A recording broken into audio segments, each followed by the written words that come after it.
નમસ્કાર મિત્રો, સ્વાગત છે તમારું। આજે વાત કરીશું ધોરણ 8માં આપણે નવીન સ્વાધ્યાયન પોથી જે આપવામાં આવેલી છે તેમાં વિજ્ઞાન અને ટેકનોલોજીનો પાઠ નંબર 1 છે પાક ઉત્પાદન અને વ્યવસ્થાપન, જેનો આપણે આ વિડીયોમાં સચોટ સાચું અને સંપૂર્ણ સોલ્યુશન કરવા જઈ રહ્યા છીએ।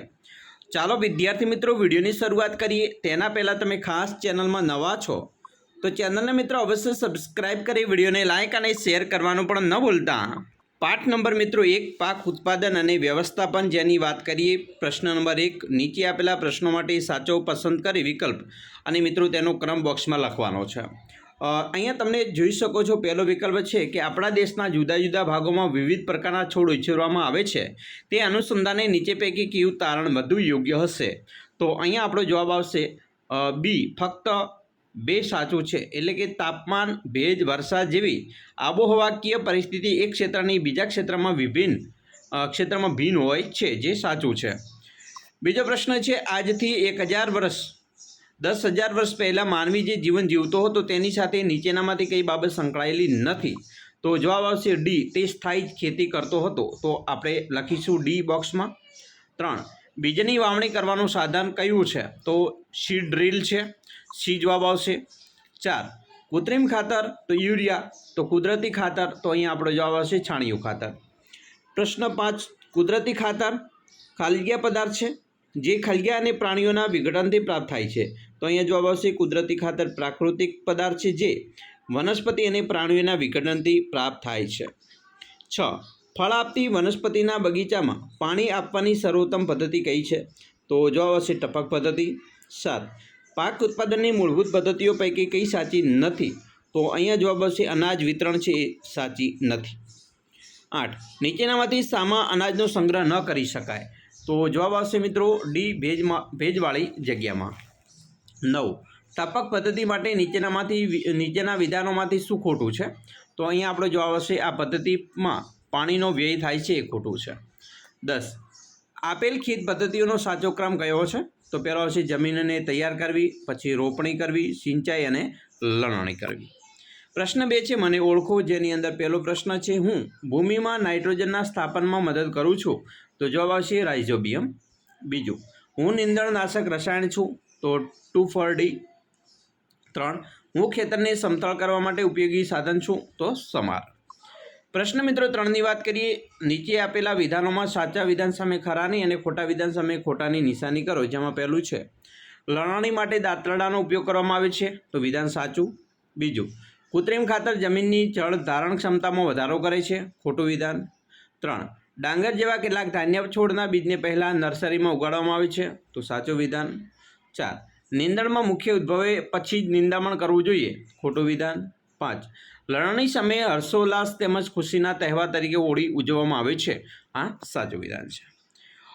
પ્રશ્ન મિત્રો 4 છે, ટૂંકમાં જવાબ આપવાના છે। જેની અંદર પહેલું છે, એનપીકે ખાતરમાં કયા પોષક દ્રવ્યો હોય છે? તો મિત્રો એનપીકે જેવા રાસાયણિક ખાતરમાં મુખ્યત્વે નાઇટ્રોજન હોય, પી ફોસ્ફરસ તથા કે પોટેશિયમ જેવા પોષક દ્રવ્યો હોય છે।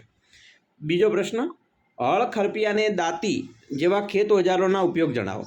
તો મિત્રો હળ, તો પ્રાચીન સમયથી હળનો ઉપયોગ ભૂમિમાં ખેડાણ, પાકમાં ખાતર ભેળવવા, નીંદણ દૂર કરવા તથા માટી ઉપર નીચે કરવા થાય છે।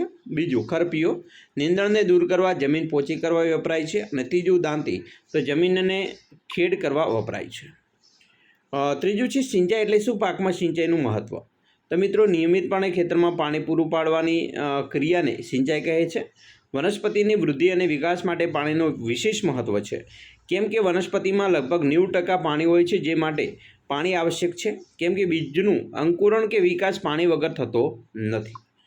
4, જંતુનાશક દવાઓનો છંટકાવ કરતી વખતે કઈ કઈ બાબતો ધ્યાનમાં રાખશો? તો મિત્રો જંતુનાશક દવાનો છંટકાવ કરતી વખતે ખેડૂતે પોતાના સ્વાસ્થ્યનું ધ્યાન રાખવું જોઈએ। એના માટે એક, દવાઓ છાંટતી વખતે મોં તથા નાક પર કપડું ઢાંકી દેવું જોઈએ।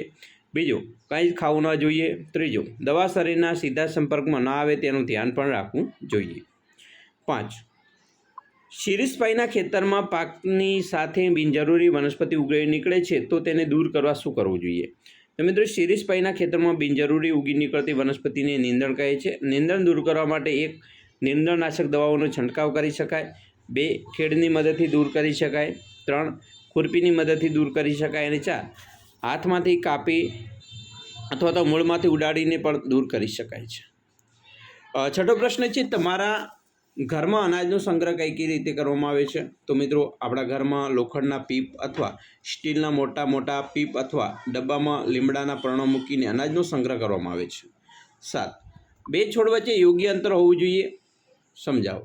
તો મિત્રો, બે છોડ વચ્ચે યોગ્ય અંતર રાખવું જરૂરી છે, જેથી દરેક છોડ પોતાની આસપાસની માટીમાંથી યોગ્ય માત્રામાં પાણી તથા ખનિજ ક્ષાર મેળવી પોતાની વૃદ્ધિ અને વિકાસ પોતાની પૂર્ણ ક્ષમતાથી કરી શકે. પ્રશ્ન મિત્રો 5 છે, તફાવત આપવાનો છે રવિ પાક અને ખરીફ પાક. તો રવિ પાક એટલે શિયાળા દરમિયાન ઉગાડવામાં આવતા પાકને રવિ પાક કહેવાય, જ્યારે ખરીફ પાક ચોમાસા દરમિયાન ઉગાડવામાં આવતા પાકને ખરીફ પાક કહેવાય. રવિ પાકમાં ઘઉં અને ચણાનો સમાવેશ થાય, જ્યારે ખરીફ પાકમાં મગફળી અને સોયાબીનનો સમાવેશ કરવામાં આવે છે. બીજું છે ફુવારા પદ્ધતિ અને ટપક પદ્ધતિ. ફુવારા પદ્ધતિ તો કે ભાઈ આ પદ્ધતિમાં પાણીનો છંટકાવ સીધો જ પાક પર નોઝલો મારફતે થાય છે, જ્યારે ટપક પદ્ધતિ આ પદ્ધતિમાં છોડની આસપાસ ટીપે ટીપે પાણી પડે છે.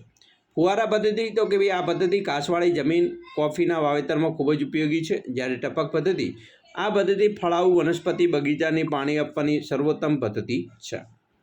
પ્રશ્ન મિત્રો 6 માગ્યા મુજબ જવાબ આપવાના છે, જેની વાત કરીએ તો પહેલો પ્રશ્ન છે, બીજમાંથી ક્ષતિયુક્ત બીજ અલગ કરવાની પ્રવૃત્તિનું વર્ણન કરો. તો મિત્રો, એમાં પદ્ધતિ છે કે એક બીકર લઈ તેની પાણીથી અડધું ભરી દો, તેમાં એક મુઠ્ઠી ભરીને ઘઉંના દાણા નાખો અને તેને બરાબર હલાવો. કેટલાક સમયે રાહ જુઓ. અવલોકન કરશો તો અમુક બીજ પાણી પર તરશે અને અમુક ડૂબશે. એનો નિર્ણય છે. ક્ષતિયુક્ત બીજ પાણી પર તરે છે અને ગુણવત્તાવાળા બીજ છે એ પાણીમાં ડૂબી જાય છે. પ્રશ્ન 2 છે, પાક પર ખાતરની અસર દર્શાવતા પ્રયોગનું વર્ણન કરો. જેમાં હેતુ છે કુદરતી અને કૃત્રિમ ખાતરની પાક પર અસર. સાધન સામગ્રીમાં 3 સમાન બીકર કુદરતી અને કૃત્રિમ ખાતર સમાન પાકના બીજ લેવાના છે અને આકૃતિ આ પ્રમાણે દોરવાની છે. હવે પદ્ધતિની વાત કરીએ તો મગ અથવા ચણાના દાણાનો અંકુરિત કરો, તેમાંથી સમાન કદના અંકુર છે એને મિત્રો પસંદ કરો. હવે 3 પ્યાલા અથવા તેના જેવા પાત્રો લેવાના છે, તેના પર ABC નિશાન કરો. પ્યાલા એમાંથી માટી લઈને થોડું છાણિયું ખાતર ભરો. પ્યાલા બી એટલે કે મિત્રો બીકરમાં રાસાયણિક ખાતર ભરો અને બીકર સીની અંદર ખાતર વગેરે રહેવા દો. દરેક મિત્રો બીકરની અંદર સમાન પાણી આપી સુરક્ષિત સ્થાન પર મૂકી દો. એનું અવલોકન કરશો તો ત્રણેય પ્યાલામાં એટલે કે બીકરમાં સમાન વાવેલા બીજનો વિકાસ ભિન્ન ભિન્ન થાય છે. નિર્ણય, પાક પર કુદરતી તથા કૃત્રિમ ખાતરની અસરો ભિન્ન ભિન્ન જોવા મળે છે. પ્રશ્ન મિત્રો 7 છે, વર્ગીકરણ કરવાનું છે, જેની અંદર પહેલું છે કે નીચેના ગુણધર્મોને આધારે કુદરતી ખાતર અને કૃત્રિમ ખાતરમાં વર્ગીકરણ કરો. તો મિત્રો પહેલું છે, આ પ્રકારનું ખાતર એક પ્રાકૃતિક પદાર્થ છે, તો આ કુદરતી છે. આ ખાતરથી જમીન અને સેન્દ્રિય પદાર્થો પ્રાપ્ત થતા નથી, કૃત્રિમ છે. આ ખાતરથી ફાયદાકારક સૂક્ષ્મજીવોમાં વધારો થાય છે, કુદરતી. આ પ્રકારના ખાતરથી જળ પ્રદૂષણ થાય છે, કૃત્રિમ. આ ખાતરથી જમીનના બંધારણમાં સુધારો થાય છે, કુદરતી. આ પ્રકારના ખાતરનું નિર્માણ કારખાનામાં થાય છે, તો આ કૃત્રિમ છે. પ્રશ્ન મિત્રો 8ની વાત કરીએ તો વૈજ્ઞાનિક કારણ આપવાનું છે, જેમાં પાકની ફેરબદલી કરવી જોઈએ. તો મિત્રો, કારણ કે કોઈ એક પાક લીધા પછી જમીનમાં પોષક તત્વોની માત્રામાં ઘટાડો થાય છે તથા દરેક પાકની પોષક તત્વોની જરૂરિયાત અલગ અલગ હોય છે.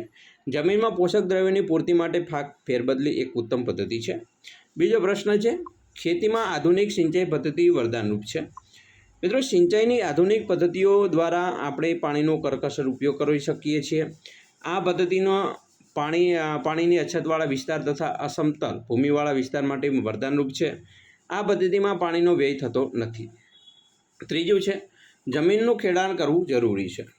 તો કે ભાઈ જમીનની કેટલાક સેન્ટીમીટર સુધીની ઉપરની સપાટી જ વનસ્પતિની વૃદ્ધિમાં સહાય કરે છે. તેને ઉપર નીચે કરવાથી, ખેડ કરવાથી અને પોચી કરવાથી પોષક તત્વો ભૂમિ પરથી તરફ મિત્રો આવી જાય છે, જેથી વનસ્પતિ આ પોષક તત્વોનો ઉપયોગ કરી પોતાનો સંપૂર્ણ વિકાસ કરી શકે છે. ચોથું, બીજને ભૂમિમાં યોગ્ય ઊંડાઈએ વાવવા જોઈએ. તો જવાબ છે કે ખેડૂતો બીજને સમાનાંતરે તેમજ યોગ્ય ઊંડાઈએ રોપે છે તથા તેઓ સુનિશ્ચિત કરે છે કે રોપણી પછી બીજ માટીથી ઢંકાયેલું રહે. આ બાબત બીજને પશુ પક્ષીઓ દ્વારા નુકસાન થવાની ક્રિયાથી બચાવે છે, માટે બીજને યોગ્ય ઊંડાઈએ વાવવા જોઈએ. 5મો પ્રશ્ન છે, આપણે કૃત્રિમ ખાતરનો ઉપયોગ ઘટાડવો જોઈએ. તો મિત્રો, કૃત્રિમ ખાતરનો અત્યંત વધારે ઉપયોગથી જમીનની ફળદ્રુપતા છે ઘટાડો થાય છે. કૃત્રિમ ખાતરોના ઉપયોગથી જળ પ્રદૂષણ વધે છે તથા જમીન એસિડિક, ક્ષારીય અને લાંબા ગાળે બિન ઉપજાઉ બને છે. તેથી કૃત્રિમ ખાતરનો ઉપયોગ ઘટાડવો જોઈએ. એના પછી મિત્રો પ્રશ્ન 9 છે, આકૃતિમાં નામ નિર્દેશ કરો છે. જેમ કે અહીંયા મિત્રો છે હળ હળસાફટ છે, આ છે ફાલ છે, અહીંયા તમે જોઈ શકો પકડ છે, આ હેન્ડલ છે, આ બીમ છે, વળેલી પ્લેટ છે અને આ ધરી છે. પ્રશ્ન 9 વાત કરીએ તો ચિત્ર જોઈને નીચે આપેલા મિત્રો બોક્સમાં સિંચાઈની પરંપરાગત પદ્ધતિના નામ લખો. તો આ જે છે એ પહેલું મોટ છે, આ ચેન પંપ છે, આ જે છે એ મિત્રો ઢેકલી છે અને આरहेંટ છે. એના પછી પ્રશ્ન મિત્રો ફકરાના આધારે પ્રશ્નોના જવાબ આપવાના છે. આ ફકરો છે અને વાંચી સમજી અને આપણે પ્રશ્નોના જવાબ આપીએ. તો પહેલો પ્રશ્ન છે કે કુદરતી ખાતરથી કયા કયા ફાયદા થાય છે. તો મિત્રો કુદરતી ખાતરથી જમીનની ફળદ્રુપતા અને બંધારણ જળવાઈ રહે છે, તેમજ જમીનમાં ફાયદાકારક સૂક્ષ્મજીવોમાં વધારો થાય છે. કુદરતી ખાતરમાં પાકેલા અનાજ અને વિવિધ પાક સારા હોય છે. બીજું, નીરુના ઘરના શાકભાજી અને અનાજમાં મીઠાશ શા માટે વધારે હતી. મિત્રો કેમ કે નીરુના પિતાજી કૃત્રિમ ખાતરને બદલે કુદરતી છાણિયા ખાતરનો ઉપયોગ કરી અનાજ શાકભાજી પકવતા હતા, માટે તેની મીઠાશ વધારે હતી. ત્રીજું, કુદરતી ખાતર કઈ રીતે બનાવી શકાય. તો મિત્રો છાણ અને વનસ્પતિના અવશેષોના વિઘટનથી કુદરતી ખાતર બનાવી શકાય છે. તો આવી રીતે તમે પણ તમારું જે સ્વાધ્યાયન પોથીની અંદર સોલ્યુશન છે કરી શકો છો. અમે આશા રાખીએ છીએ તમને આપણા વિડીયો ખૂબ જ ઉપયોગી નીવડશે અને ખાસ વિડીયો ગમે હોય તો લાઇક, શેર અને સબસ્ક્રાઈબ કરવાનું પણ ન ભૂલતા.